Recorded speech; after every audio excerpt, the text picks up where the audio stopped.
Okay, I just clicked. Yeah. All right, we are live. Welcome back to the FanSpeak Network and the NFL Betting Card live. This is week 11. I can't believe it's already week 11, and I am, of course, joined by Spread Astaire and Tyler Hicks each and every Thursday at 3 o'clock. We are going to go through our favorite bets of the NFL Betting Card. We're covering spreads. We're covering totals.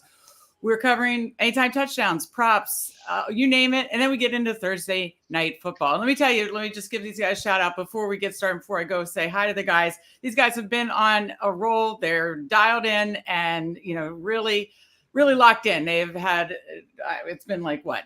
4-1, 3-1, 1-0, 1-0, 2-0. Last couple of weeks, you guys are on in one. I like it. We've been having a winning record also in the props and any time touchdowns pretty much the last few weeks. So keep improving that record. I love to see it. So now let me go to you guys. Spread, how are you doing? How was your week 10? And what are you feeling about this week 11 card? Meg, I am so excited. The NFL, and of course, the lead story is a downtrodden young man from Compton. Tyler's going to mute me. But Antonio Pierce has led the way. The Raiders are now 5-5, and that's all. I'm a downtrodden Same fan. record as the Bills. Yeah. Yeah, I was texting my buddy last night, and he was, talking about the problems where the Kings are never going to get to the championship, and I'm like, I'm just fine, just being good. I'm nice the same way with the Raiders. Right. I'm not one of these championship or bust fans. Right. I just want to have something to tune into every week.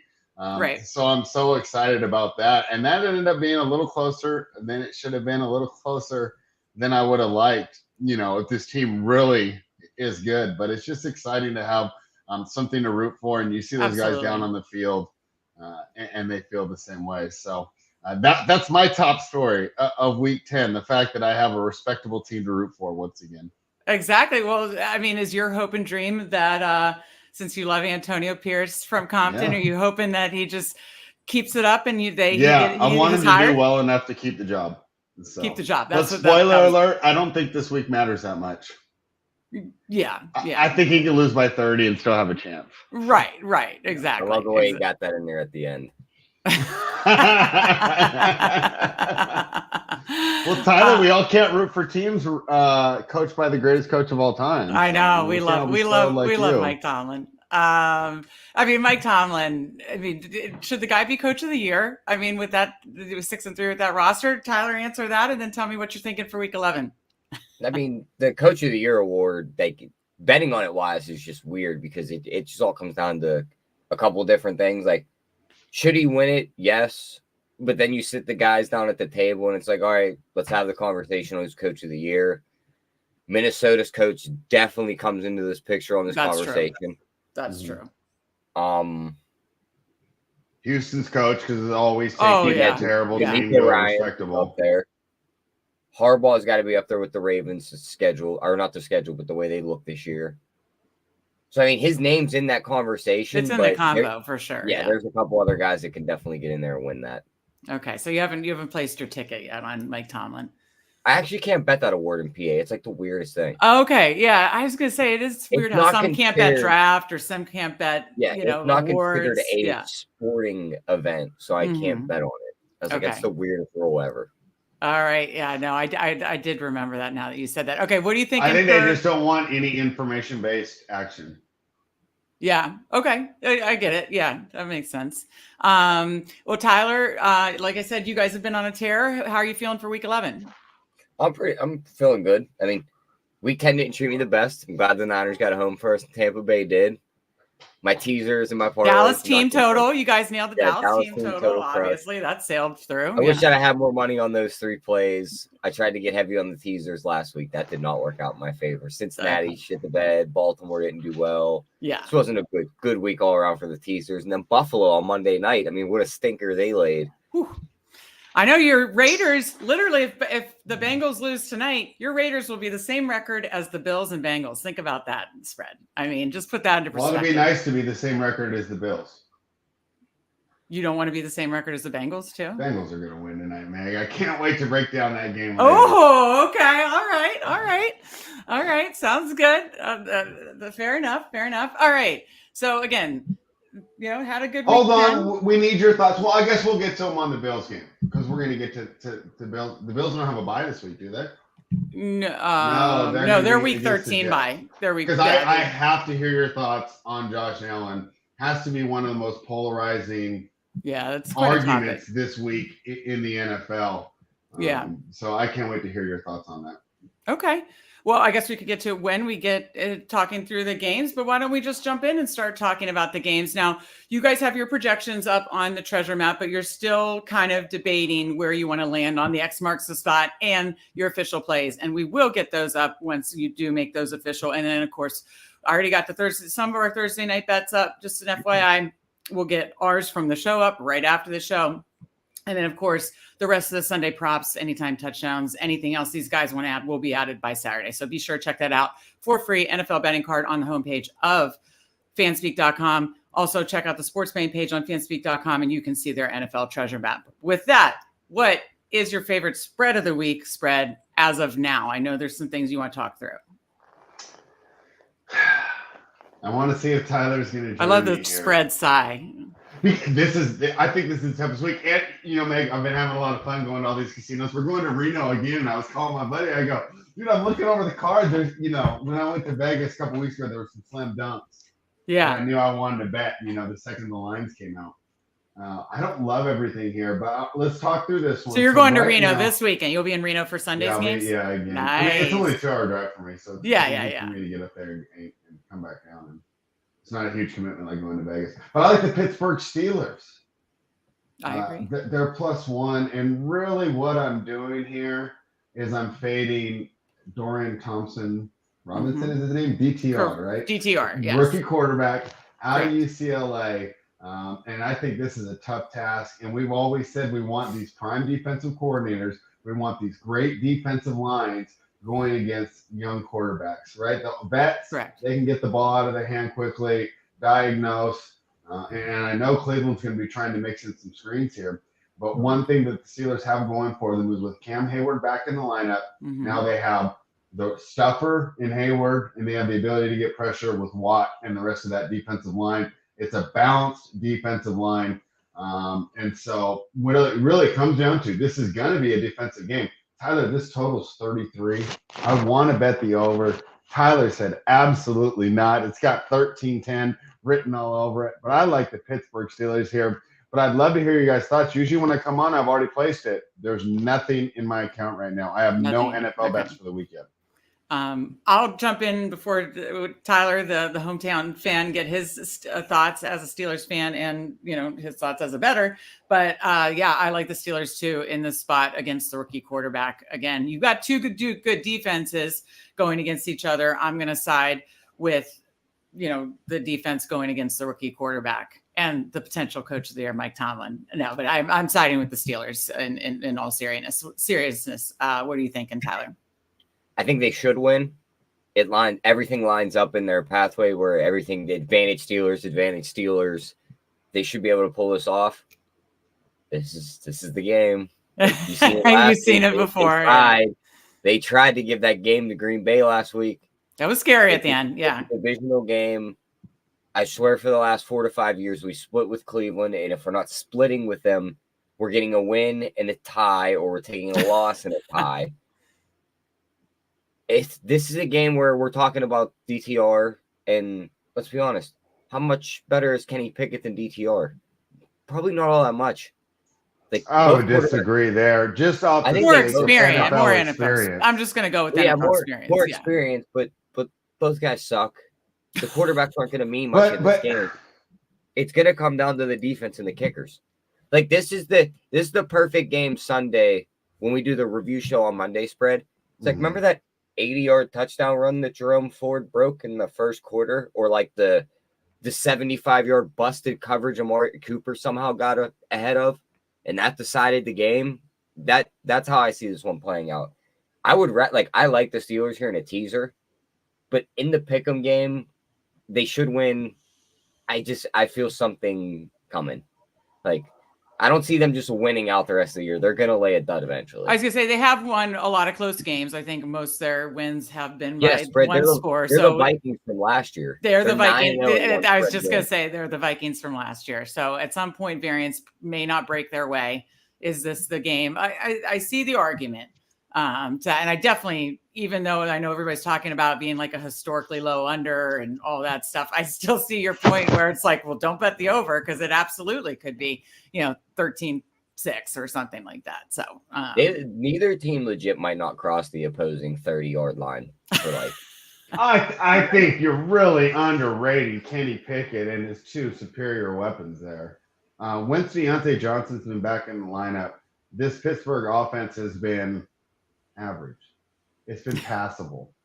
What's his passing yards went up 2 per game since Deontay Johnson's been back? I don't care about passing yards. It's 96 yards a game to like 120. Take that to a DFS show. I don't care about passing yards.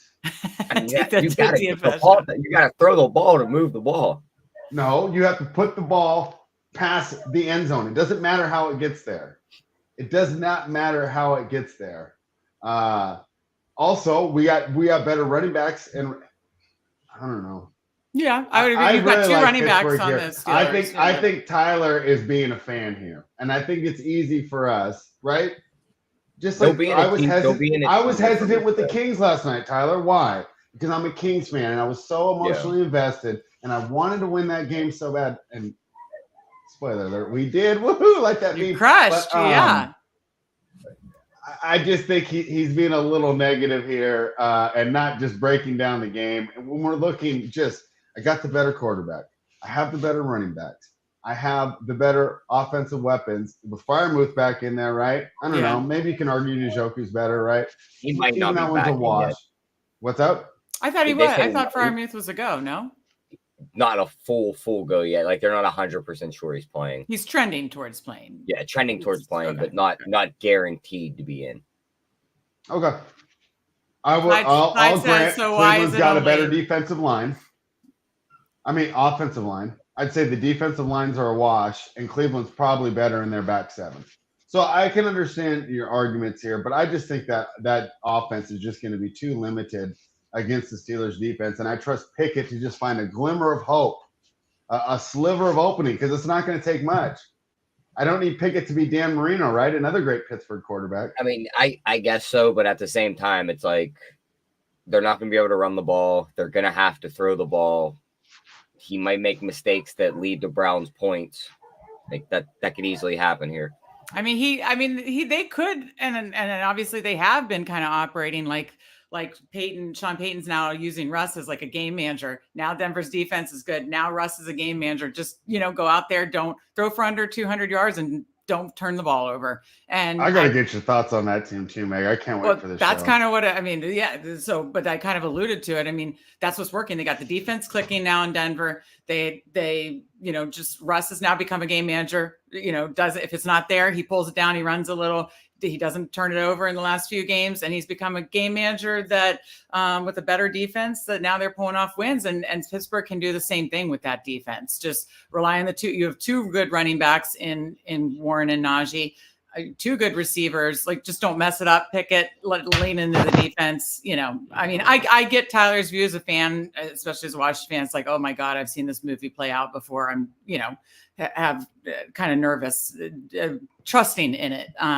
But I do trust in, I think, like you said, spread the better weapons and just that defense against the rookie quarterback. So. And Tyler, you're right. Like on a different week, I think you'd be easy to lead me off here. So I cannot wait to see where you go, because one of my issues is, what are you finding here that's what's your best spot here? I can't wait to hear this, because I'll agree. This was a tough. That's why I haven't put the bet in yet. I had to talk to you guys. Right. We're fine. You're finalizing your thoughts before you make your official plays. Okay, so that's where you're leaning towards Steelers. I like the Steelers. Okay, it's gonna get bad. I mean, and first of all, Clyde, thank you for joining us as always. In the end, we probably pull the trigger on the Steelers. I would definitely use them in a teaser. Now that they were -1 yesterday when we did the line spread and the projections. Mm-hmm. Now they're +1.5. I can get them +7.5 when I don't think there's going to be a lot of points. Yeah, I think that's a good spot. Yeah. They win the game outright for me. Like, it's just extra added on value there.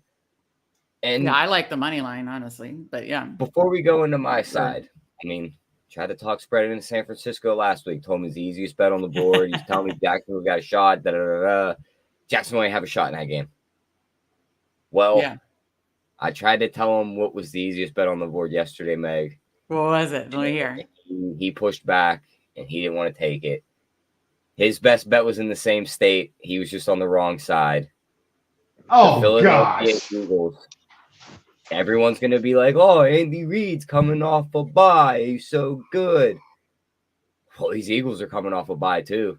They're both off a bye. Yeah, that's what makes it so They owe interesting. Kansas City a nice ass whooping after they had to play on a basketball court in the Super Bowl, and their edge rushers couldn't get to Patrick Mahomes. They were slipping and falling every time they tried to turn the corner. On a basketball court. This pass defense for Philly that everyone's calling weak has gotten shredded by some of the best receivers in the league. So, I mean, I don't take much from that. I'm not scared of Rashee Rice, Marquez Valdez-Scantling, and these guys. The only guy I'm worried about is Kelsey. Sure. And I think they have enough bodies to slow him down. They're going to be able to run the ball against this Chiefs defense. Their offensive line is going to push the Chiefs backwards, and A.J. Brown and Devontae Smith are going to carve this defense up. Eagles are underdogs here. They win the game outright. I'm on the Eagles. Wow. Okay. I thought the Chiefs defense has significantly improved this week. The Chiefs defense you don't think could curb the Philly offense a bit? Nope. Like, I think the Chiefs defense is better than that Super Bowl defense last year. Have they gotten their guys back yet? They're only missing Nick Bolton. They're missing another linebacker in there too, spread. All right, let me look it up right now. Yeah, I'd have to look it up to see. I do not like this pick, Tyler. You told me that about San Fran last week, spread, and they won 34-3. I know, and I've worn the L all week. Like, I think you've reminded me. I have to say, can I just say, as you guys are still debating this week, and as you mentioned last week, I have to say I took the plays from that we just talked about on the show. I mean, I obviously took the plays off the betting card, but then, which you guys won. But then I also took the plays like that off the show, and the Steelers, I think, that we talked about on the show. I took a couple of those plays that we talked about on the show, and I put that together and got some winners and got a parlay, a couple other things that we just talked about on the show that I put together that weren't official plays that I put together. San Francisco being one of them, Steelers being one of them. A couple other things in the 4:00 window that we talked about that, yeah, I bet alone and together and had a nice little week with that. So love it. Where's the best one to go to for this, Tyler? Because I'm going to ESPN and I don't see anything here. Updating for I'm trying to find. Where's the best place to get an injury? Well, the tough thing with that is also it being a Monday night game. We might not have as much clarity on that. Oh, is that why it's not coming up like normal? I would think that, yeah, I would think Monday night you're gonna. I mean, they would still probably lean into more into Friday practice reports as giving you more of a So okay, so ignoring who's in or out spread. Why I don't think that Philly's going to be able to run. I think Chris Jones and that Chiefs defense. I mean, the Chiefs have quietly turned into a defensive powerhouse. But yeah, that's what I mean. I think they're home in Arrowhead, and when it comes down to it, if it's a close game, I trust Mahomes to give me that game-winning drive and get the ball down the field a lot more than I do Jalen Hurts. Kansas City has two paths to victory. They can get ahead early and go ahead, run up the score, and get a nice win. But Kansas City also has a much better chance from coming from behind than the Eagles do. The Eagles are a front-running team. Against a team like Kansas City's going to have the wild home. It's a Monday night, and I know we want to talk about the both teams had a bye. Okay, one of them is Andy Reid, one of the greatest coaches of all time. The other is Nick Sirianni, who's cool, but he's blessed with having one of the current best GMs. So Andy Reid has done this year after year. In fact, even back in Philadelphia, he was awesome off a bye. Sirianni's been a head coach for 3 years, and he has the best roster to work with. So I trust Reid's coaching much more. I got the better quarterback. I got the better coach. I'm at home. I know I said this last week with the Niners, and I got screwed. But I'm still in Kansas City. All right. I'm going to withdraw myself from weighing in because we know I have such a massive anti-bias against the Eagles. So I'm not going to weigh in. That's not even right. Clyde's already with you, Tyler. He didn't even listen to the arguments. He said, we just got to listen to you. You gotta trust Tyler. I like it. And what Clyde would I save my breath for? Clyde asked the order. This show was fun because we just hit the highlights. We're hitting the favorite bets of the betting card. So right now we're getting these guys' favorite spreads. Then we're going to go through the favorite totals. Then some favorite props, anytime touchdowns, Thursday night. But if you want to see their full projections on everything, be sure to check out their treasure map under the sports betting tab on fanspeak.com. And then again, all official plays will be up on the NFL betting card, which is on the homepage on fanspeak.com. So just wanted to update you there. Can I ask about a spread that you might consider? Can I ask about, again, I'm not an expert. We're not dialed in yet. Okay. So this is more betting against the team. I know the team and I know there's a big injury question mark. So that's probably why, but Chargers -3. I knew you were going to bring that up. Yeah. Okay. It's not just because of my best ball bias and all that stuff. I know Keenan Allen's questionable. So we got to see the status of that shoulder injury. If Keenan Allen's out, then that negates everything I'm trying to ask about. But it's more betting against the Packers. What are your thoughts on or hesitations on Chargers -3? It's outside in Green Bay in mid-November. It's going to be, 12 degrees? We're sending the Chargers outside, East Coast, 1:00 p.m. Not good for them. Like this is the game. This is the game when I scrolled through the line. It was like, oh, Chargers -3. That's not the trap of the week or anything. Like that's what that lined up as me the moment I seen it. Yeah, and that was one that I was looking at originally as well, Meg. But Tyler brought up some good concerns, and I know that I've been having a lot of fun slandering Jordan Love and LaFleur and this Packers offense. Jordan Love looked good last week. I'd say quietly it's gotten a little better, right? Yeah. He was able to move the ball, and I know we want to do these hot reactions, but we have to remember they're throwing these quarterbacks in there so much earlier, and I know Jordan Love had plenty of time, so he's not the best not him. example here. You're right. But he still really hasn't had that much time on the field. And it's not that crazy that a man with his talent, right? He's got the arm. He's definitely mobile enough. Right. All he's got to do is learn to read the field, that he would greatly improve over the course of his first year starting. So as fun as it was for me to come up on the show and go with JC on Tuesday and say that he's the worst quarterback in the NFL, quietly, he's gotten a little better here. If he continues to improve, Chargers coming off a tough game. I know they put up a lot of points, and I know that was a lot of fun. But it was so much fun. That game was so much fun. I love that. Yeah, but those Lions bang in the trenches too. They're coming off a really physical game. They're traveling outside. So at the same time, I'm not saying to bet the Packers. Right. There's so many reasons why it wouldn't be that shocking, right? If I'm in Reno and at 1 p.m. Pacific, there's a bunch of guys crumpling up their 18 parlays and complaining that they got all 7 right, and then the Chargers let them down. Yeah, and I know from a DFS perspective, a lot of people are looking at Jordan Love because you just want to target that Chargers defense and stuff like that. So listen, I get it. I have to jump in to Clyde. He just named one. I'm a child of the 80s. So Clyde, of course, I love the Goonies reference. He said name that movie. So love the Goonies reference. Anyways, Steve, I guess, doesn't love all his loves weapons. He said another issue. I think he's talking for my point. Even though this Packers defense has looked inept, they have a great chance for approval here because not only is the quarterback gaining experience, all these players are gaining experience. Yeah. They're figuring out what's working, what doesn't. Yeah. Hey, I got to throw you open. Hey, I was open here. You got to read that before the cut. Things that they don't do in college, right? Well, I know I'm bouncing around here. Panthers. No. I think that's an issue for Bryce Young. Yeah. He's used to college open. Yeah, apparently they learn did. NFL open. I just heard a rumor that they were trying to make a push for like Devontae Adams and other like big name Higgins at the trade deadline because they knew that they needed to surround him with talent to grow and stuff. So obviously that didn't work out. But okay, so you guys both answered my question. I appreciate it. That's why I like to be educated and learn and just had a question about that spot. Yeah. I just want to warn everyone, we're not saying go to bet the Packers. No, right. We're just saying there's plenty of reasons. You were making the point of why I wanted. They did a great job setting this line. Yeah. Okay. Perfect. And that's exactly, I just wanted kind of the theories and everything behind that. So we talked through that. You guys each gave yours. Are there any other ones you said you were kind of like, Yeah, we got to not talk like, about the Bills. let's talk through other ones that you wanted, that you're debating basically. So let's talk about the Bills, Meg. Okay. What do we make of Josh Allen and all these quarterback woes? They fired the OC.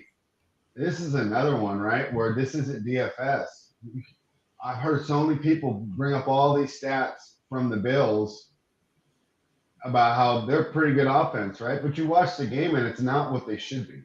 Right. So you can talk about EPA, YPP, passing yards, right? That Tyler loves to use and JC loves to use on me. But the offense simply wasn't getting it done. Right. There's two reasons. Was it the play calling, and are they going to improve now? Or is it the fact that Josh Allen's regressed, played out of his mind for 2 years, and now some of these accuracy and these decision-making issues, which while he was the most physical, talented quarterback in his draft, fell him to drop to number 8 because and I always said this too. Tyler, do you remember when there was the guy Cheese when we were on the Keg channel? Remember the first year I said Josh Allen's never going to be any good, and the second year he wouldn't let me like that Niners Jags one I got wrong. He wouldn't let me get it wrong. Then I had it wrong. But what was my initial thing of him? I said quarterbacks don't magically become accurate.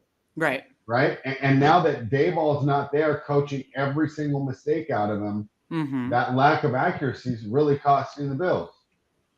Yeah. At the same time, I said that what do we do in this industry, industry, right? What do we do in this industry? We take advantage of recency overreactions. Right. I would like to make the argument that Josh Allen's really not that bad. He just had a bad performance on prime time. And the fact that he keeps doing that in these high-profile situations, for example, his dud against the team that he's going to play this week, the Jets, make him look worse than he really is. I really don't know what to make of this guy, though. I mean, I'm not willing to really put money that I'm right or wrong, that he's going to turn it around. I want to – Tyler and I talked about this all week. I'd love to hear your thoughts, though, Meg. Yeah. Break down where you see Josh Allen right now in the quarterback hierarchy, and what do you expect from this Bills team, especially on offense, because we know they're going to have problems on defense. Those injured players aren't coming back. But on offense, what do you expect with this change of coordinator?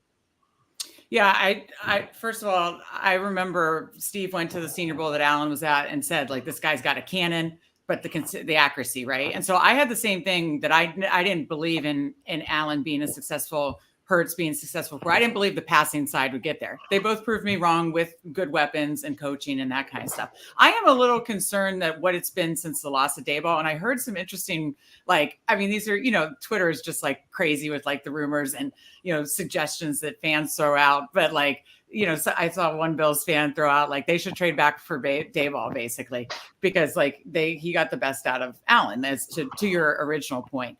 Like Steve said, yes, what they're knocking him for aren't legit necessarily, or that Allen's very good. Yes, I think Allen's very good. Allen just reminds me of like the Brett Favre of old, where, you can knock him for the turnovers, and that is a big issue. But if he took away a lot of those passes, then you're not getting the amazing passes that are so explosive and that make him so good. So you kind of have to take the good with the bad with Josh Allen. As far as like the regression, I do wonder where coaching plays into all of this. And I do think if I were a Bills fan, and I did talk to one of my friends who's a good Bills fan, that is their biggest concern. That is their who do we need to get paired with Josh Allen to get him back to that 2020, 2021 season. So I don't know that I believe this change is going to, make anything change necessarily for that offense. I know they're third in, like you said, in statistics, they're third in red zone plays, third in red zone conversion, all those good things. It's the mistakes they're making.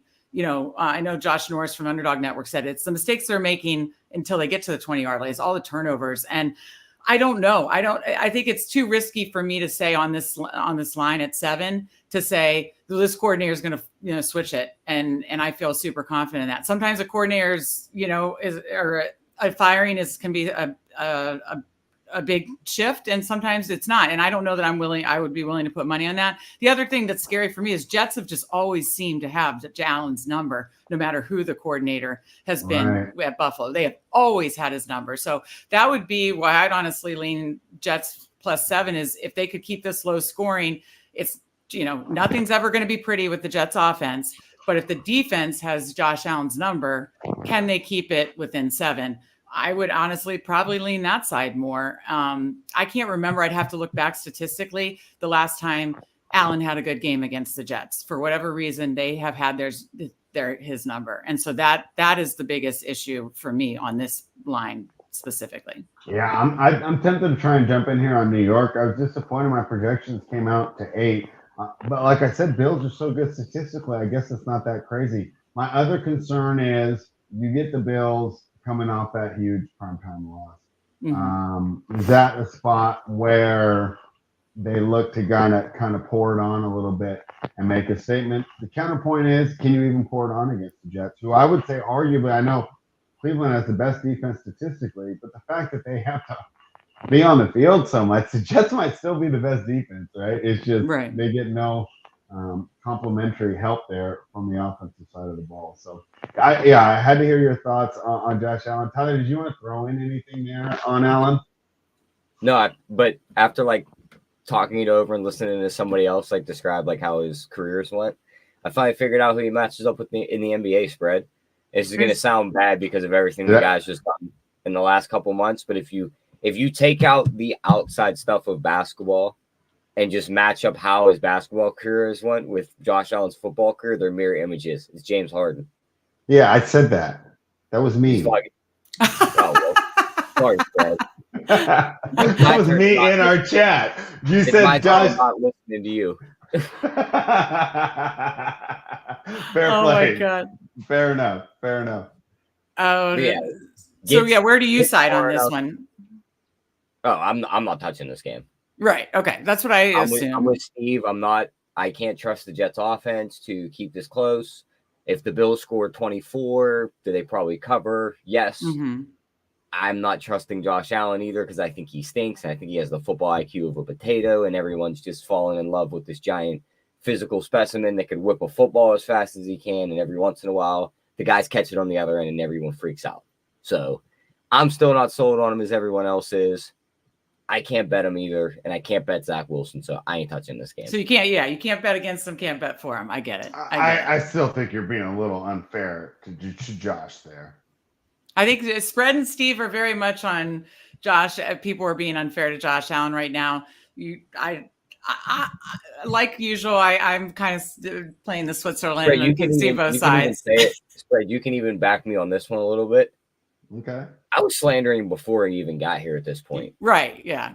You were. No, yeah. I'm not saying that you it didn't are just doing start it for clicks the last or... couple of weeks when they started losing games. This was beginning of the year. You're right. I mean, you did this when we're doing season totals. I was hot take before the year. I was like, it's going to sound very bad right now, but I think Trevor Lawrence might be a better quarterback than Josh Allen. And we were opposite because I said Josh Allen was going to be the number one fantasy quarterback this year. And then I moved him to number one in our best ball ranking. I mean, he is the number one fantasy quarterback, so he's still coming through for us there. He is absolutely he and Hurd, Steve and I were just talking about this as we go over our best ball analysis every Tuesday and Wednesday.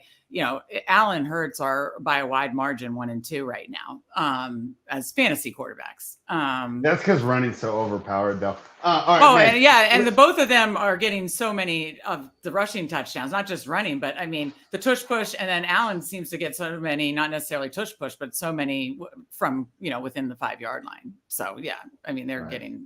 But go ahead. Sorry, Spread. So my final question for you, another argument we've had all week. I say he's also getting underrated because I don't think he has very many weapons. I think Diggs is excellent, but I said Gabe Davis is the bottom 10 for number 2 receivers. I agree. You are even more dialed in because of the fantasy implications on number 2s. Where would you put Gabe Davis as a number 2? Because I'm saying he's bottom 10.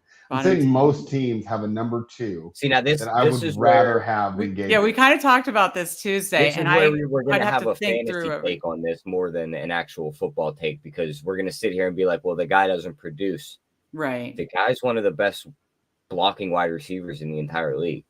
You're telling me you won't want that as a wide receiver number 2? You're No, telling me right that there. drive I that they hate drove that. down the field all Monday night when they ran the ball, every play with James Cook. Yeah, you're right. They were running that behind Gabe Davis's side. They would motion Gabe Davis up against the line of scrimmage, and they would run right behind him because he would hold the linebacker off. Yeah. Josh Allen's That's touchdown a run in great that point. game. No, that's a good point. He chip blocked the D end, and the D end had to decide: am I chasing Josh Allen or am I outletting with Gabe Davis? He was giving up the touchdown regardless. He just had to pick who was going to score it. Yeah. So Gabe Davis might not put up the numbers, but the other stuff he does that doesn't show up in the box score, I think, is a lot better than some of the other wide receiver 2s in the league. I agree with what you're saying, Tyler. What I'll agree to Spread's point is that I think when they made the pick of Kincaid, I thought that, oh, wow, that's really smart. Like a big slot receiver instead of like a third receiver.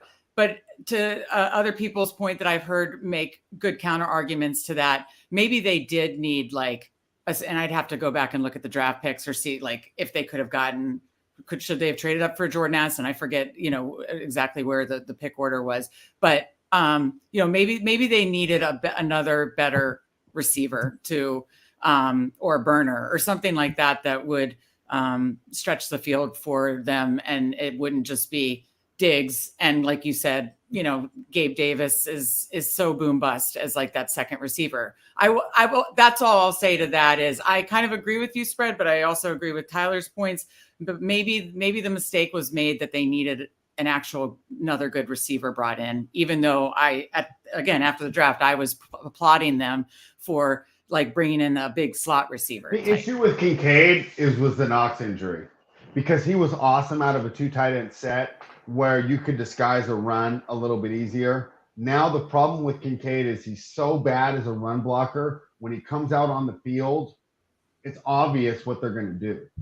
Right. You see what I'm saying? But his ADOT when Knox was there wasn't good. Like he wasn't. They would run him out of the slot too, and that's when you seen Gabe Davis have his better games, was when Knox was in there too. Because then that pushed Kincaid to the outside, drag corners inside, thinking he was going to be a run play. I'm just saying, out of that 2 tight end set, they could reasonably hide what their intention was. But right now, when Kincaid's in, you're basically telling the defense, "Hey guys, 75% chance we're passing." Right. Because this guy can't block. Right. This guy is really just a big slot receiver, and other teams would get away with it, right? Right. So he's not the first tight end, especially in this new era. Is for not sure in there for their blocking. There's right. Darren Waller, right, from Vegas fame. Yeah. Terrible blocker. Right. Exactly. No, and Steve said like he's just not. Gabe isn't a dynamic receiving threat like the Higgins, Waddle, that kind of stuff. And that was, I guess, the point I was trying to make, or the arguments that I saw on Twitter that I'm tending to agree with. As much as I like the Kincaid pick after the draft, maybe they needed to get trade up and get an Addison. I think if Knox was still there, that Kincaid would have looked 10 times smarter though. Really? Okay. Because they would have been able to run 2 tight end sets, and then they would have still had the versatility on offense to where now it feels they're getting back into the same problem that they've always had. And we've talked about this, why we never take Bills futures, their inability to run the ball from a running formation when the defense expects a run. I'm talking 3rd and 2, talking picking up 2nd and 2 without having to get your quarterback hit. Right? Because right now they need to get their quarterback to take hits to convert these 2nd and 2s, these 3rd and 2s. Yep. Another thing, I think Allen's been playing hurt, and I've said this his whole career. He's going to end up like Cam Newton. He's going to be 31 the way they use him. He's going to be done at 31. Well, yeah. Look at Cam Newton at 28 compared to 31. His arm was completely shot. Right. It's from the hits that he took. Right. I mean, it's not – you just didn't get super old in 3 years. It wasn't like he wasn't taking care of himself. Right. Well, that's why I say about all these guys that they run around like missiles, like it's like the first few years they run them like that. And then as they give them the big contracts, they try to scale them back. And then they're like, oh, well, that's like a big part of their game of why they're so dynamic and explosive to our offense. So then they try to do it. And then, then ultimately it's like, how long does their career end up being? I think that's a great point. Okay. Let's talk any other games. Cause I'm sure we could probably talk about this all day. Yeah, we could. Any other I need your games thoughts on Jags Titans.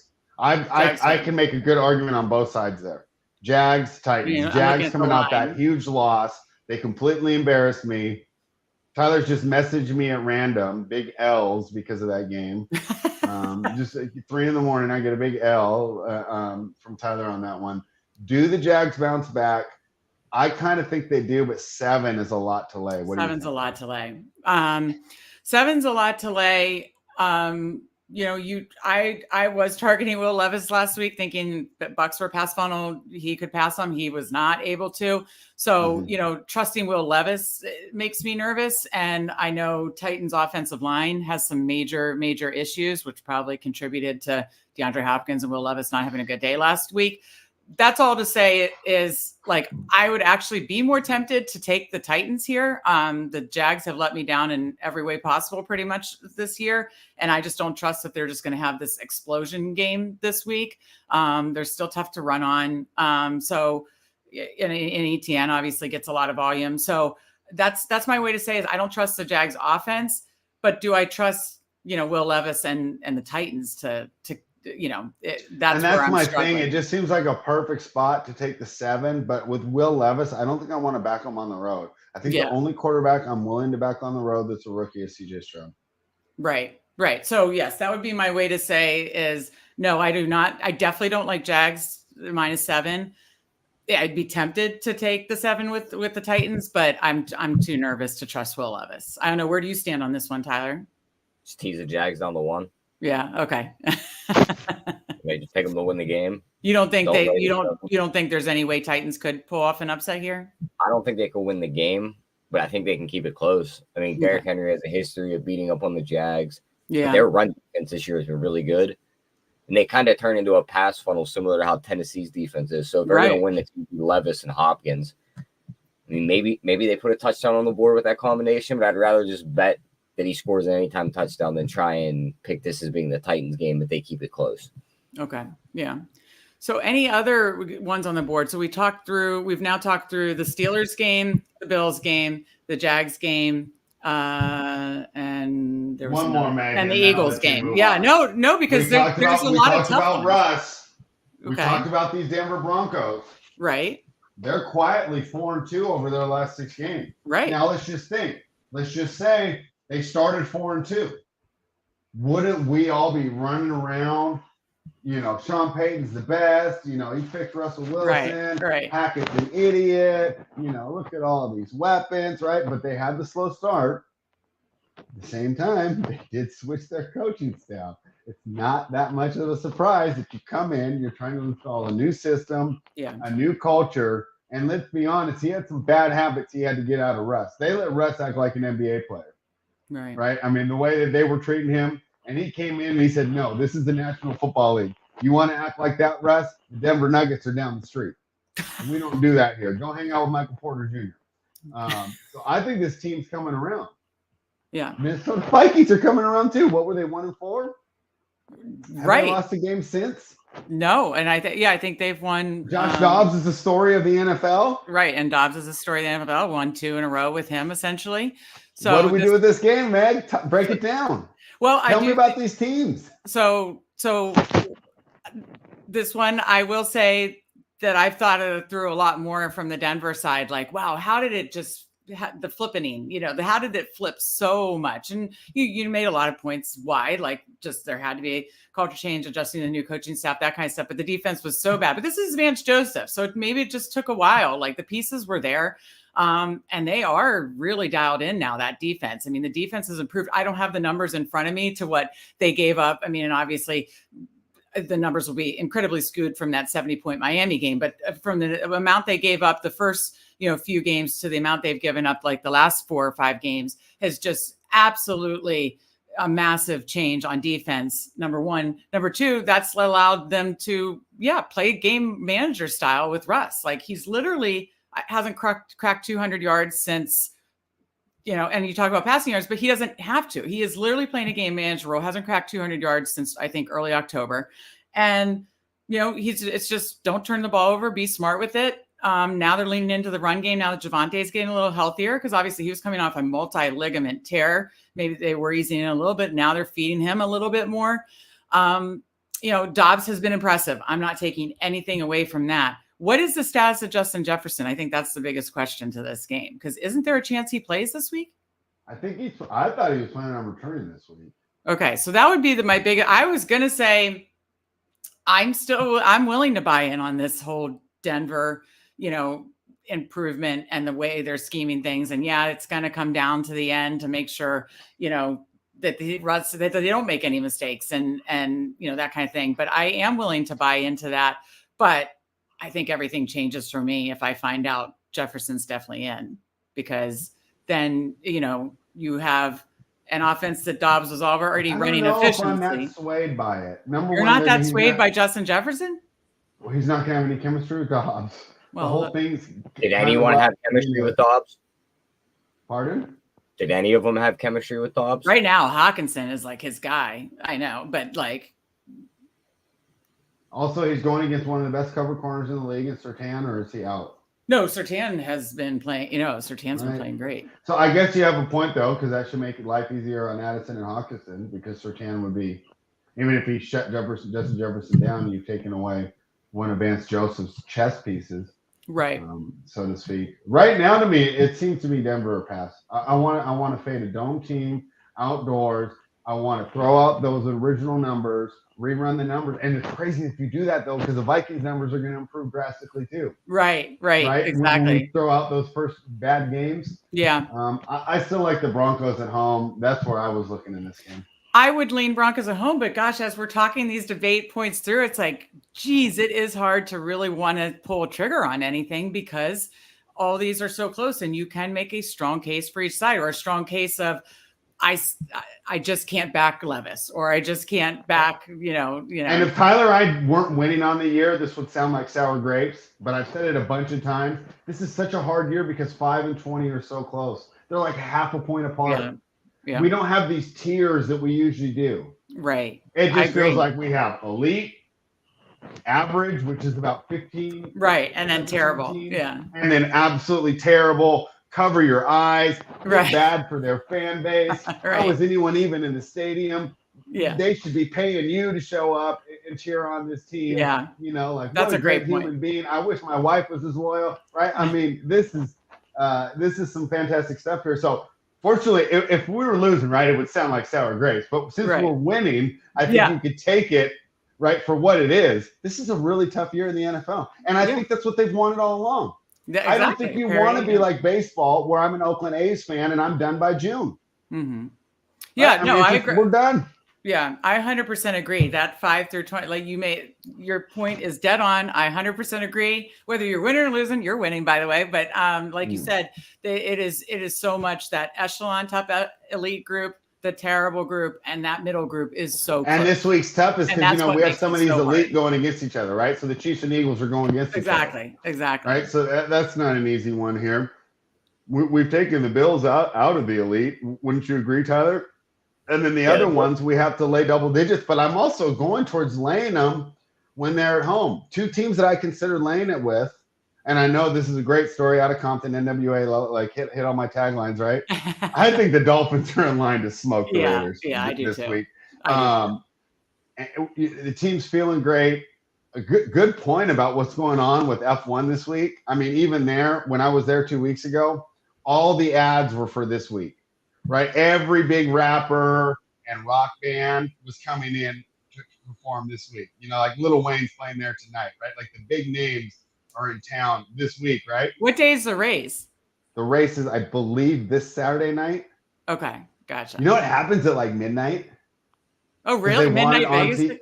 In America watches it. It's just like, for Wimbledon, they make it so the people in New York can watch it, right? Okay. So then you got that, and then they're going to go to Miami. Right. The party continues. Right. So that one, the other one, man, what about the 49ers laying it? I know that we normally don't lay it, but when we're really struggling for spots, maybe we should just be taking these elite teams. If the 49ers beat the Jaguars, who I rank higher than the Buccaneers by that much, why would they not do the same to the Buccaneers? And I know you're saying, they're coming off a win, feeling good. Yeah, but they did have 3 losses before that. They are still being questioned here. And this is just an excellent opportunity for them. the good thing about the 49ers, even if they can't run the ball, they can put up points. So I was kind of considering laying it with the Dolphins and the Niners. Thoughts on that, Meg? Yeah, and what about the Cowboys? I mean, the Cowboys. I don't want to take Cowboys on the road. So that's the one I don't want to take. Okay. Doesn't it feel like that Arizona game? They're coming off a huge win at home. I don't know. The Panthers are one of the close your eyes. This is so bad to watch. But do you remember when the Cowboys lost straight up in Arizona? Yes. Right? But that was 2 huge wins But what was that? Week 3? So it's like just since their week 7 bye, their offense has just been absolutely locked and loaded. Yeah. And I could just see this is one where they get outside. It's a little colder. Not that they won't win, but it's Mid-Atlantic, it's not going to be that cold. Is it? Yeah, so you would know better than me. I mean, it might be I don't know the exact temp. I could look it up quickly, but we're talking probably like in the 50s or something like that. It's not like they're, gonna need all the layers or something like that. I'm just saying of the 3, the Dolphins, Cowboys, and Niners, I'm not even considering the Cowboys. Okay. What do you think, Tyler? Of those 3, which one do you think is the best to lay it with? The Cowboys. Really? Why? More than the Dolphins, because Frank Reich retook over play calling issues. And if I don't recall, this team couldn't score a point when last time he was calling plays. They switched play callers. They kind of called a little better. Now they're going to give them back the play calls. I just see Dallas' defense being all over Bryce Young and slowing them down. I think they just kind of name their score here again. They're bullies when it comes to these bad teams. They might break Bryce Young in half. I pray to God not, but they easily could right here. They might shut this team out. I was going to say, I think they might shut this team out. And you guys are even Steve's making good points in the chat. Maybe I need to Homer Simpson off into the bushes on this take. Because the offensive line was banged up to start the season. Offensive line's healthy now. I know you're big into the offensive line spread. That's huge.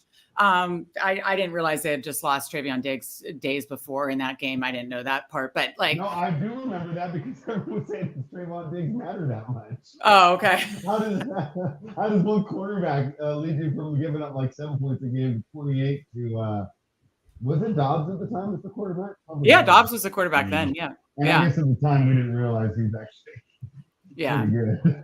Right. So. I don't know. I think with all the teams, that's what you just named why this week is so hard, right? With the spreads, you've got some elite teams playing, and then you have a lot of those middle teams playing, and then you've got these elite teams versus so bad teams. So the spread is so big. So you're tempted to lay it with the 49ers and Dallas and Miami, but the spread is so big, and that's tough. I have to say, I agree with Tyler. I think Dallas is the one I would lay it with. After this bye, they have just been like a juggernaut. And we know Dallas is, how some coaches have those tendencies to they get the lead and they pull off a little bit. I mean, since the bye and just historically, I know this just from paying attention to Dallas being in division, they will step on your throat if they're winning. They don't care. They'll be up by 30 and keep scoring, so we saw that the last couple of weeks. So I don't know. I think I have an Edgefield favorite on 2 of the 3. The only one that I don't is the Ravens, because I have them losing by 11. Spread, is your microphone? I don't know if I can hear you. Did I switch it again? Did I switch it? Hold on. Is it better now? Now it is. Yes. Yeah, yes. Okay. You gotta get you one that sits on the desk, so when you're swaying back and forth in your chair, it doesn't fall behind your shoulder. I know. I can't sit still. I was like, wait a second, I can't. No, this has been fun, but what we've led to is, like you said, it's a struggle to really feel confident on putting something on the card. But we talked through 5 or 6 spots, and we will zone in, and these guys will decide what their official plays will be, and we will get that up on the betting card. But now I think it is time to talk totals, and I don't know if you're going to feel comfortable there, but I'll go to you first, Spread. Are there any totals you want to mention that you're considering? I wanted the over in the Browns game. I got talked out of that one. Texans Cardinals. Let's we're not relitigating that. It's fine. I understand. Yeah. Texans Cardinals. I had an under here. My concern is what are my Cardinals projections? Okay. Because Kyler just came back. Right. I only expect him to get better. He seems physically 100%. Right. Fastest ever to me. What do you think about that one, Meg? Do you think they're going to put up points there when Houston hosts Arizona?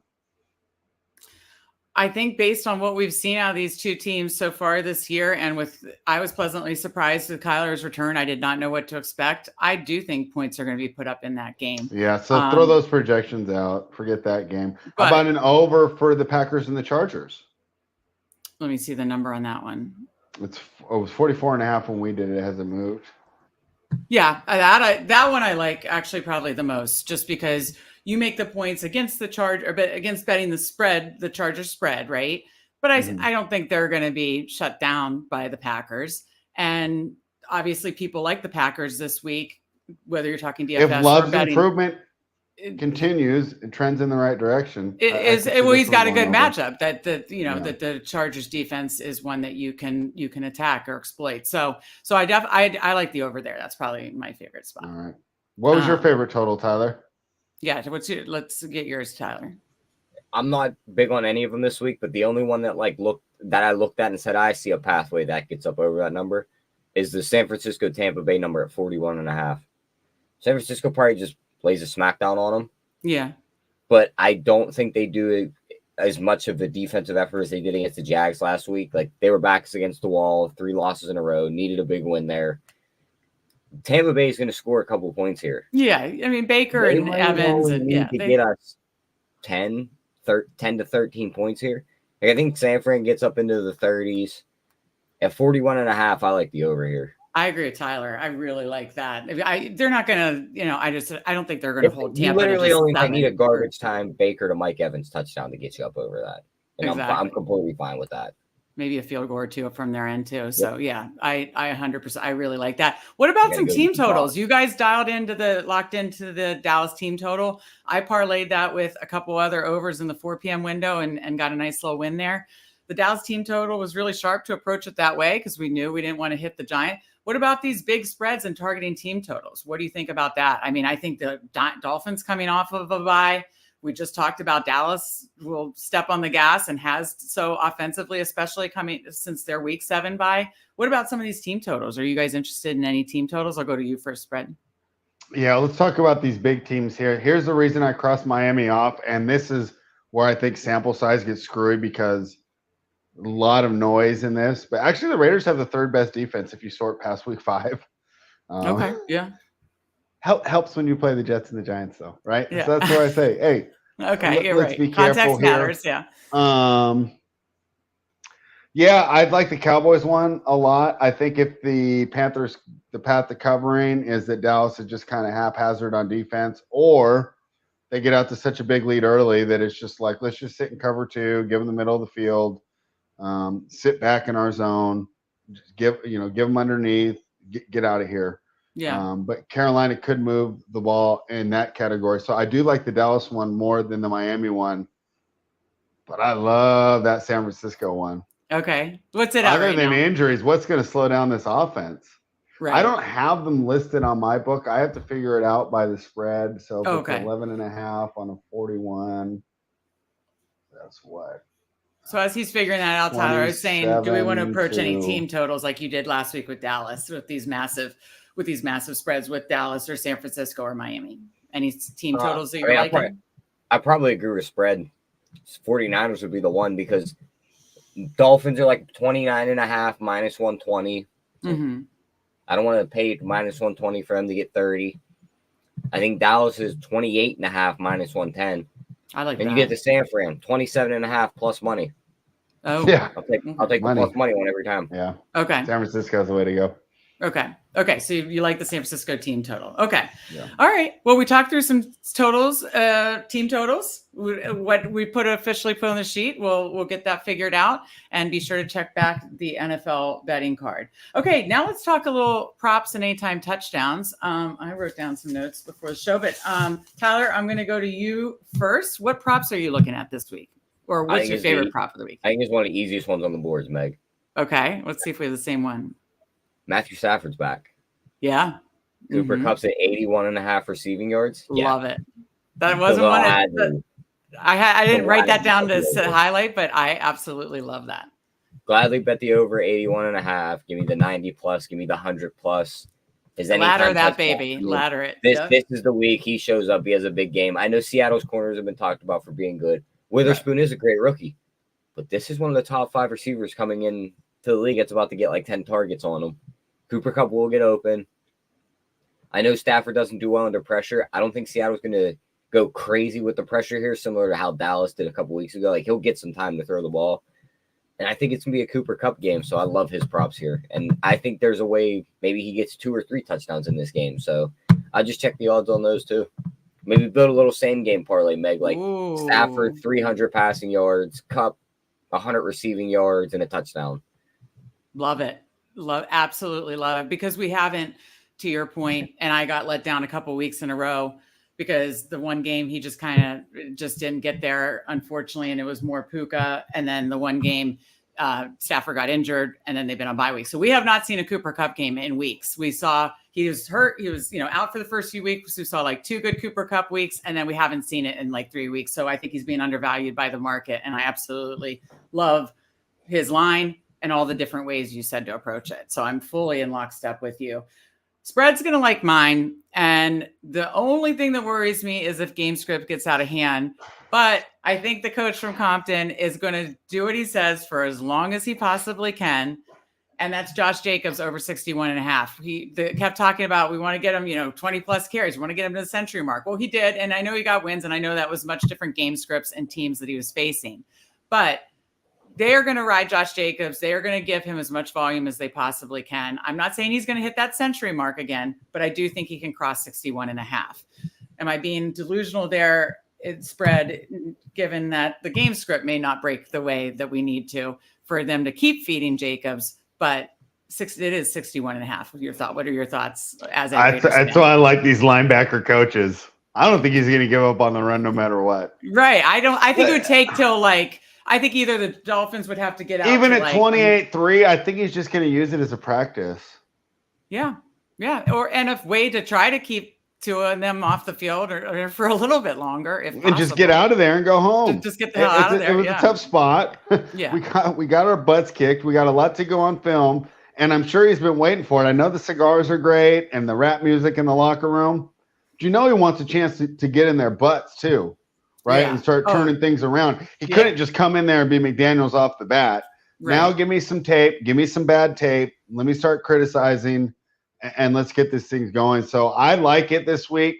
I think because of the unique circumstances, everything's unique, but the circumstances here, I would not be surprised to just see him play more of we're going to play the style that I want to play and not let the game determine it to where if we were in a different situation, right, they might just have to start passing every time. Right. But he's trying to establish a new culture, a new identity. And I don't know if the score is going to matter as much as it would a normal week.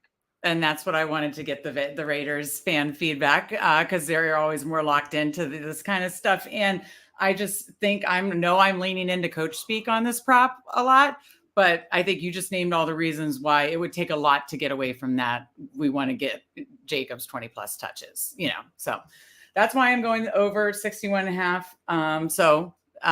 That will be on the betting card. Cup will be on the betting card, and there'll be plenty other props on the betting card. We were 5-4 last week, up on by Saturday. So check that out. So now we can talk a little anytime touchdowns. We were 5-4 anytime touchdowns the last 2 weeks, I believe. So look to keep that up. And Tyler, I'll go to you first on this. What's your favorite anytime touchdown of the week as of now? Let's go to spread first, Meg. Sorry, I'm scrolling through. There's a couple I want to check the odds on. And go for it. Spread. You can let us know and we can look it up for the number here on our books. But what is an anytime touchdown that you're eyeing up for this week, week 11? All right, let's have some fun with this one, Meg. Can you guys pull up some numbers for me right now? I'm pulling up. You just tell me what game. All right. Do we have an Aaron Jones for the Packers? I was actually, I don't see anything for that game right now. I don't either. That's why I was asking you. Nothing's up on Packers. Let's just go ahead and go into it. We know that it's going to come up, and unless it's minus, don't bet it. But on my guess, Tyler, it's going to be anywhere. Probably on my. It's going to be like plus 120 for me and probably plus 150 for you, maybe even more, right? He's not had a prolific year. It hasn't necessarily been his fault. He's obviously fighting injuries. But we talked about this is a game that we project to go over. And if I want to keep pace with this Chargers team, and I'm the Packers, I don't want to get into a shootout, right? I know that, hey, Jordan Love, this is good, right? We're trying to develop him.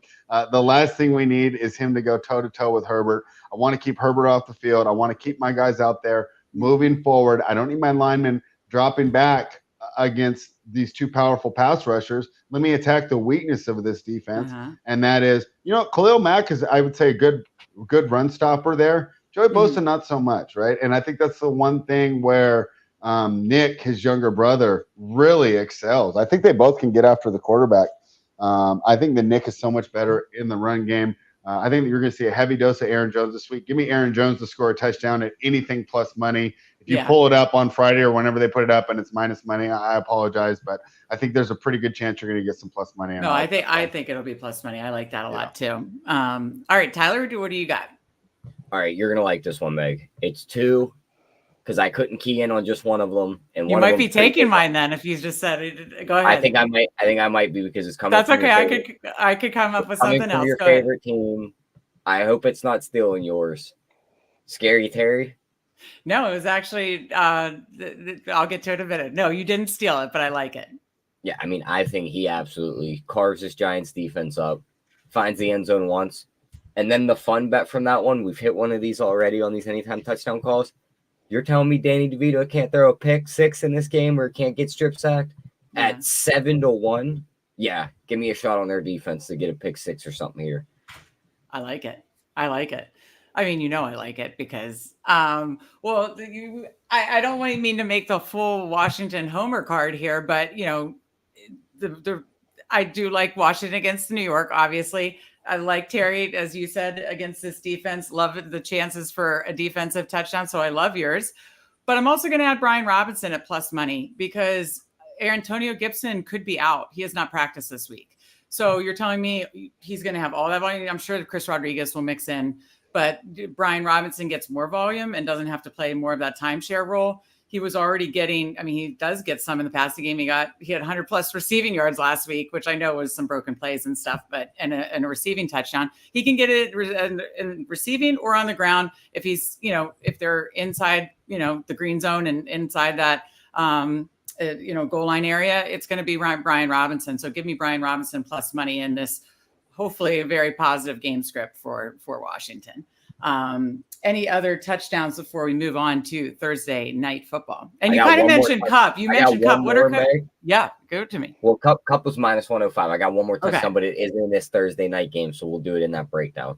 Okay, perfect. Okay. All right. Well, then it's time to talk the Thursday night game, which is a good one. It's right here in Baltimore where I'm at. Nice fall day in Baltimore. Just took the dog for a walk before the show. So we've got the Bengals at the Ravens tonight. Good AFC North battle. We know these are two very good defenses. So, Spread, I'll go to you first on this one. Sounds like you have a strong lean as to where this game's going. I want to hear both your sides. Spread, how do you see this game going before we, do some fun first touchdown and parlays? Give me the Cincinnati Bengals plus 3.5. Cincinnati is 5-1 against the spread in their last 6 in Baltimore. Why is that relevant? Because in these division matchups, the road team is always catching points. Mm-hmm. So that means they're constantly covering these short spreads. Does that surprise you? This AFC North, just take the 3.5. Don't even look at the team. It's an AFC North divisional matchup. Take the 3.5. Let's actually break down the game, though. And for those of you that don't just want to get the real simplistic deal here, one of the few times Baltimore does not have the quarterback advantage. That's right. I'd rather have Joe Burrow than Lamar Jackson when it comes down to it. And the final reason I cannot bet Baltimore, this team cannot close the game. If Cincinnati gets ahead 28-10, I'm feeling good, feeling like a win, checking out some NBA. If Baltimore gets ahead 28-10, tell me this ain't the truth, Ravens fans. Right. How nervous are you? Because this team has not been able to close teams out. This team cannot run the ball anymore. This is great. I'm glad that they made Lamar a pocket passer, but they went away from their identity. And they can't run the ball anymore, which means they can't hang on to a lead.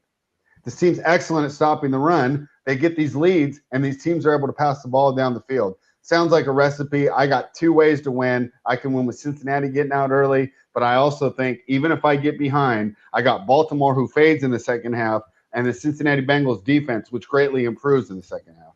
What is it, their run defense, though, to spread? Because, I mean, Singletary, who I do not really think is a great running back, carved them up last week. What is their run defense? But I thought their run defense was the weaker part of the Bengals. I was just pulling up the – okay. I was just pulling up the defense has been hit or miss this year. Yeah. They gave up 188 rushing yards last week to Houston. The week before at the Buffalo, they gave up 68. They gave up 113 to San Fran, then 87 to Seattle, 142 to Arizona, 173 to Tennessee, and then 71 to the Rams. So it's like they have a couple good weeks, couple bad weeks. And on that Singletary performance, I think that had a lot to do with they realized, hey, the number one concern is stopping CJ Stroud. And if they run the ball, that's fine. But if we try and load this box up, we're dead. Yeah, because I just looked it up on Pro Football I think that has Reference. something to do with it. Yeah, they've given up like the 7th most rushing yards this year, but again, like you said, it's been hit or miss. I mean, I do think this Keaton on Mitchell could be an explosive little X factor for the Ravens. Any thoughts on that? Either of you? Not enough to keep me off. Okay, not enough to keep. Is he A-chain light? Is that what we're going to call him? That's what people are. Yes, people are comparing him to an A-chain light. I have heard that in content. I haven't watched enough Ravens games because, I mean, obviously I live in Baltimore, but Mitchell played last week and they still blew the lead, right? Yeah, I think, but apparently after the game, I was listening to some just like he's supposed to get more touches now. Yeah, there was some regret from Harbaugh apparently in some coach speak about they should have given Mitchell some more touches at the end of the game. Because Gus Edwards, God bless him, he's been a little glue piece for me on some of my best ball teams. But he's that plotter, he's that short yardage guy. He's a decent running back. I actually don't mind his. I have his prop up tonight because it's pretty low in the 40s, but. I also have Keaton Mitchell's longest rush is like 12.5 or something. I have that up on the sheet too. He's explosive. He is supposed to be an A-chain light and they are supposed to utilize him more. I'm not trying to get you off the Bengals. I'm just saying that is another You're not. I think these are great points, especially when you're doing props and fantasy, but I don't think this changes my handicap at all. Sure. Yeah. So much of running comes down to just your ability to block up front. And like I said, even if they are able to run the ball somewhat effectively, Cincinnati is a great team coming from behind, and I also trust their ability to play with the lead even more. I'm getting 3.5 too. So, right. And I wouldn't be surprised to see Cincinnati win this straight up. I would not be surprised to see Cincinnati win this straight up. I think the Ravens are this team that just bounces back and forth between elite. If you only took their first halves, they're the best team in the NFL. Mm-hmm. If you only take their second halves, they're down in the middle of the pack. Right. They're down there with the Vikings and the Broncos and just – this team just can't hold on to a lead. And that's why I don't think anyone's taking them seriously as a contender. When you look at the stats, the record, they should be taken seriously as a contender, but we keep watching these games and we keep watching this team blow these leads. When no lead is safe, and they know it on the sideline. If they're up 14 and Burrow gets one nice drive, all of a sudden everything's getting nervous here. Yeah, I think you make some great points, but it doesn't talk me off of Cincinnati at all. Give me the 3.5. All right, spread, or Tyler, what do you think? Are you lockstep with spread on this one? Yeah, give me the Bengals. I mean, you just look at their recent matchups too, because you talked about AFC North games. You got to go all the way back to January 2021, and I believe that was when Burrow tore his ACL that year, so he wasn't even playing in these games when Baltimore had a blowout win. Like Baltimore won the last matchup beginning of this year, 27-23, or 27-24. So we cover there.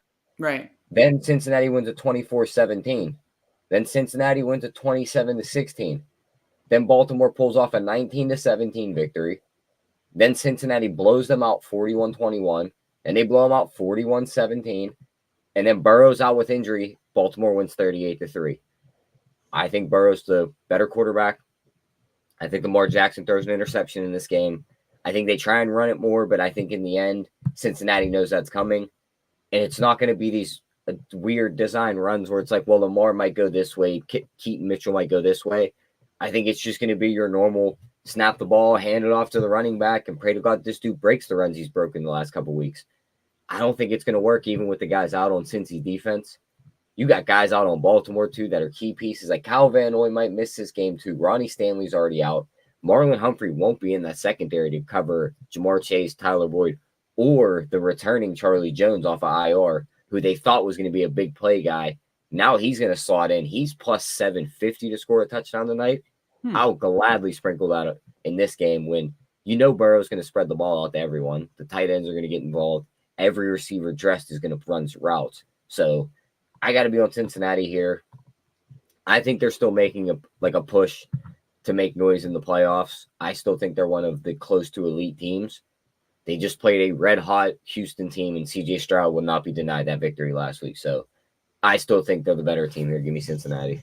Okay. Have to ask this question mainly because, and we'll get to this when we talk about a little same game parlay. I am very much, especially on these island games, like to play around. And Tyler and I know we've talked about this before. There's anti-correlated odds type bets where you take an under and then bet some anytime touchdowns and just jolts it. Or you take, say, if you took the Bengals line and then took a Ravens props or something like that. It's those anti-correlated bets that you can just really mess with the odds and just absolutely jolt the odds. Do you guys like the under in this one? I'm just curious. Spread, I'll go to you first. Thoughts on over under on this game, or not a strong lean? I had it right at around 46 here. Yeah, so it's right around the line. Yeah, I will go under though. Usually these You're AFC taking North points, ones, it correlates. Yeah. Right, exactly. And usually the AFC North feel, I know the last one I believe did not. Obviously, you said it was 27-24. But what about you, Tyler? Do you see it going over, under, or don't have a strong lean? Don't have a strong lean with the defensive pieces out on both sides. Like Hubbard's going to miss for Cincinnati. Hendrickson's going to play, but how effective is he going to be? Like this could be a game where it's like, well, the offenses are just carving up these defenses, and it's going to be who's going to score last. So I probably just stay away from the total as a whole. Yeah. Because then you look at the other side of it, and it's like, well, it's AFC North. This is going to be a physical game, probably low scoring. Right. Do I want to be the guy sitting on an over ticket? Probably not. So it's like I'd probably stay away from it. Yeah, I'd probably only mess with it in, like I said, a fun little lotto, the SGP, where you're just anti-correlating and doing like an under and a couple touchdowns, because again, that'll just jolt odds when it doesn't correlate. So with that said, now we've been doing pretty well with first touchdowns. Let's talk a little first touchdown. You mentioned an anytime touchdown, but let's talk some first touchdowns of this evening. Who do you like to score the first touchdown tonight, Spread? I'm just go chalky. Give me Jamar Chase. Okay, you're going chalk. I mean, I don't even have to explain that one, right? I mean, it's his favorite target. He gets open. You definitely don't. It does not. No explanation needed. Okay, so I'm writing these down to put on the sheet right after the game. So first touchdown, Chase. Tyler, who do you got for first touchdown? Give me Big Irv Smith at 34-1. Ooh, I like it. Tyler goes for the long shot. All right. What are he and because Hudson and him are both running route, like a decent amount of. All three of them are running route. Hudson, Sample, and Irv Smith. Okay, gotcha. Okay, so Irv Smith. I'm trying to decide if I go chalky or wild here, but I'm taking the Baltimore side to even things out. You know what's the redemption bet? What's that? Tyler Boyd first touchdown, 16-1 after dropping what would have been the game-winning touchdown in Houston. That's true. Do you like that? You're a good buddy, Tyler. I mean, if I had to pick a second guy other than Irv Smith, that would be my pick. Would be him. I might put that on the sheet too, because that's a good one. I might sprinkle in Baltimore too. Like I swear, he always finds the end zone in Baltimore matchups. Yeah, actually, I'm trying to think back to. I'm gonna get that exact number, but I swear it's pretty high that he finds the end zone in these matchups. Okay. Spread, I was going to go chalky with Gus Edwards, but I'm going to go a little less chalky, but still the Ravens side. Give me this Keaton Mitchell. Let me pronounce the guy's name right. At 11-1. I just think it's a fun one. You're looking for that A-chain explosive bust off early, try to set a tone type deal. I'm going to take Mitchell from the Ravens side at 11-1. I was going to say Gus Edwards. I do like Gus Edwards anytime touchdown at right about even money. too. So, but yes, I'm going to go Mitchell for a little bit longer odds there for the first touchdown. Okay, so that's first touchdowns. Now to round out the show, you guys want to build a same game parlay, and I'll try to see if my leg cannot bust it this time. But so often I am so confident about my leg, and then my leg falls just short. But we won a couple weeks ago. Let's try to get it back.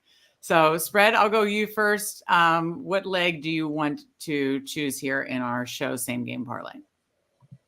Start with Tyler here. Okay, Tyler, you go first. Give me. What am I getting better odds on here? Give me 1 second. Give me Burrow over 1.5 passing touchdowns. Okay, like that. It's -104 on FanDuel. I don't know where you're. I'm just building one on FanDuel here. Okay, perfect. Do you want me to go next, spread? Yeah, I don't know why Bet Online all of a sudden won't refresh anymore. Actually, let me look up something really quick. Just double checking something here. Yeah, I'm going to do it. I actually think that Ravens can and will try to run on the Bengals tonight. So I'm going to water it down a bit, but give me Gus Edwards 40+ yards. I like both Mitchell for the longest rush, and I like Gus Edwards, but give me Gus Edwards 40+ rushing yards. That takes us to 206, and then we'll add one more leg. All right.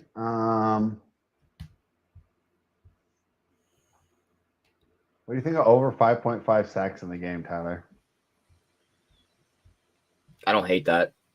The one I was close to taking is my other one was Andrews over 4.5 receptions. Tight ends have carved this Cincinnati defense. Give me that one instead. But I'll tell you why I was like thinking of sacks. It kind of is game scripting a lopsided game where one team's throwing a lot, right? Oh, okay. And I don't really care who it is. Right. Because Lamar likes to move around, and even if he takes off for a run, if it's 1 yard behind the line, that counts as a sack.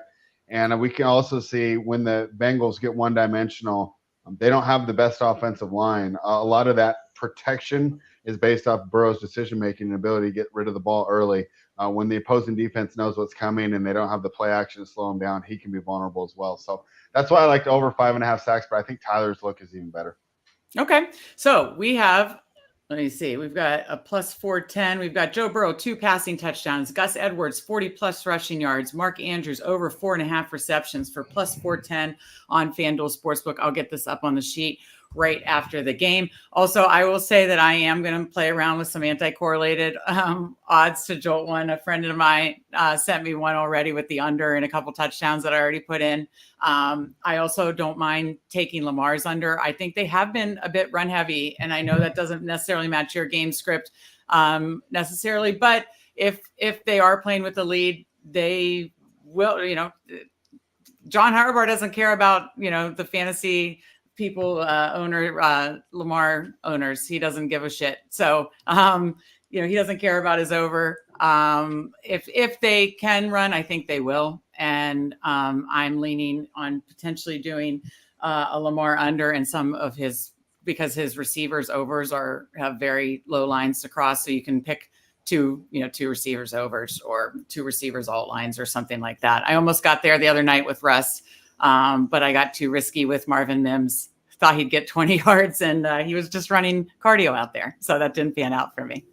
But we love Mims too. I did the showdown with Simon. Yeah. And we got trapped by the coach speak. Yeah, the coach speak. And he did then run the I thought route. it was backed up. I mean, Peyton did move up to draft him, right? So amidst kind of some controversy around Peyton's hiring, this would have been a good way to say, see, I got things going in the right direction. Exactly. Just give me some time here. Yeah, coming off the bye, the coach speak. So. Yeah, I was fully bought into that from the betting market. I bet alted Mims, and then I threw him in a Russ under. And I thought I was so clever. And I had Sutton and Javonte catches. And I was like, I'm looking good. I just need one long low catch here, and did not get that. Yeah, but not anyways, at all. Might play around with that with Lamar tonight, just saying that. But again, all this stuff, the first touchdowns up, we'll get the show parlay up. I'll get all the bets that we lock in on up. We already have a couple props and anytime touchdowns that Steve and I like. Check that out today. Obviously, before the game will be up in the next hour. And then, of course, Saturday, check out all all the bets, the full betting card, including other props and anytime touchdowns we like. So with that, guys, let's wrap up and get final thoughts. Spread, I'll go to you first. Final thoughts for tonight in week 11. If the Raiders win, I'm going to be insufferable next week. Tyler will block me on Twitter. He'll actually block you on Twitter, you think? You Not might. just a mute. He'll actually go full block. When he sees "from Compton" in full caps like 36 times in his I DMs. legit think that Max Crosby could like get back there and like rip to his head right off his shoulders and play one, and they'd still lose the game. Like getting beat up on two teams in New York, like that's like taking candy from two kids that just don't have hands. Like, yeah. Well, True. I mean, to be fair, you are talking about taking out a system quarterback. Anyone can perform there, Tyler. I already proved that on Tuesday. Oh Yeah. my. Oh my. AOC above Justin Fields. I admitted that was a tad bit of a mistake. Oh my. 23. All right, Tyler. Final thoughts for week 11. What do you got? It's a tough week, but I think we've identified some spots and we're gonna find some winners and just tell the bets and make some money this week. That's right. Keep the winners going. Thank you guys so much for joining us. We appreciate it. Again, be sure to like this episode on your way out. Make sure you're subscribed to the Fanspeak Network and check out all the free content and all these picks up on fanspeak.com. Good luck in week 11, and we will see you next week.